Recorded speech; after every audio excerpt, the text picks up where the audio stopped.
Welcome to Penrose Learning, where we make understanding easy. In this video, I will explain how to make thin cornbread. To get that perfect thin slice, you'll want to start by choosing the right pan. A larger baking dish, such as a 9 by 13-inch pan, helps spread the batter more thinly. Also, consider slightly reducing your usual batter quantity. This combination ensures a less dense, delightfully thin cornbread that's crispy on the edges and tender in the middle. It's a simple trick for a fantastic outcome. For your ingredients, ensure you combine all dry components, like 1 cup of cornmeal and 1 cup of all-purpose flour, very well before introducing any liquids. In a separate bowl, whisk together your wet ingredients, which typically include 1 cup of milk, 2 eggs, and 1/4 cup of melted butter.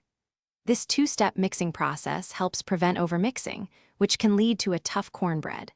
Gently fold the wet into the dry until just combined. Now, for baking, preheat your oven to 400 degrees Fahrenheit. This high temperature is crucial for achieving that desirable crispy crust. Once hot, carefully pour your thin batter into a well-greased pan.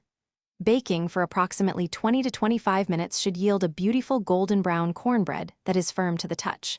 Keep an eye on it, as oven temperatures can vary slightly, ensuring it doesn't overcook. Once your thin cornbread is out of the oven, let it cool for about 10 minutes before slicing. This brief resting period helps it set, making for cleaner cuts and preventing it from crumbling. Serve it warm with a pat of butter, a drizzle of honey, or alongside a hearty bowl of chili. It's truly versatile. And hey, if you're looking for other great deals, check the description below for a link to some amazing socks and more.